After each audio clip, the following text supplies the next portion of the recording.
اعوذ باللہ من الشیطان الرجیم بسم اللہ الرحمن الرحیم رب اشرح لی صدری ویسر لی امری واحلل عقدۃ من لسانی یفقہوا قولی۔ ریاض الصالحین حصہ اول۔ کھلے اور چھپے ہوئے کاموں اور حالات میں نیک نیتی کا ہونا ضروری ہے۔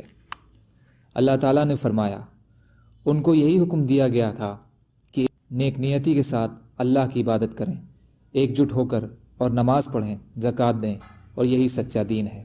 اور فرمایا، اللہ کو جانوروں کا گوشت اور خون نہیں پہنچتا، البتہ تمہارا تقوی اس تک پہنچتا ہے۔ اور فرمایا، آپ صلی اللہ علیہ وسلم کہہ دیجئے، اگر تم اپنے سینوں میں کوئی بات چھپاؤ یا اس کو ظاہر کرو، اللہ سب کو جانتا ہے۔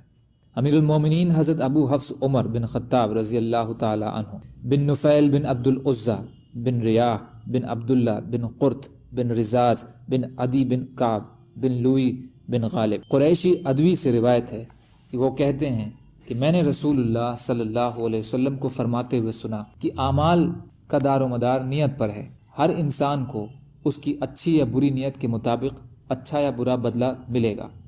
تو جس کی ہجرت اللہ اور اس کے رسول کے لیے ہوگی، اس کی ہجرت انہی کی طرف سمجھی جائے گی، اور جس نے دنیا حاصل کرنے کے لیے یا کسی عورت سے نکاح کی وجہ سے ہجرت کی تو اس کی ہجرت اسی چیز کے لیے ہوگی۔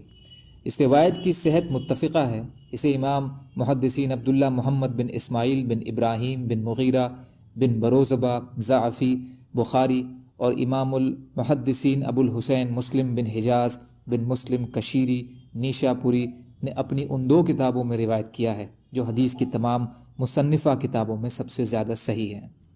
فائدہ: کچھ روایات میں اس حدیث کا یہ بیان بھی کیا گیا ہے کہ ایک انسان نے ام قیس نامی عورت کو نکاح کا پیغام بھیجا۔ اس نے اس وقت تک نکاح کرنے سے انکار کر دیا جب تک وہ ہجرت نہ کرے، چنانچہ اس نے اس کی اس شرط کی وجہ سے ہجرت کر لی اور وہاں جا کر دونوں کا آپس میں نکاح ہو گیا، چنانچہ صحاباؤں میں اس کا نام ہی مہاجر ام قیس ہو گیا۔ اس حدیث کی بنیاد پر علماء کا اجماع ہے کہ اعمال میں نیت ضروری ہے اور نیت کے مطابق ہی ثواب ملے گا۔ پھر بھی نیت کا مقصد دل ہے، اس کا مطلب دل میں نیت کرنا ضروری ہے، زبان سے اس کا کہنا ضروری نہیں، بلکہ یہ بدعت ہے جس کا شریعت میں کوئی ثبوت نہیں، جیسے نماز پڑھتے وقت پاک و ہند میں زبان سے نیت کے کہنے کا عام رواج ہے۔ دوسری بات یہ معلوم ہوئی کہ ہر کام کے لیے اس کا مطلب ہر اچھے کام میں صرف اللہ کی رضا ہی مقصود ہونا چاہیے۔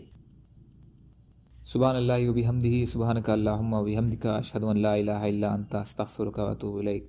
سبحان ربک رب العزت عما یصفون وسلام علی المرسلین، الحمد للہ رب العالمین، برحمتک یا ارحم الراحمین، لا الہ الا اللہ محمد رسول اللہ۔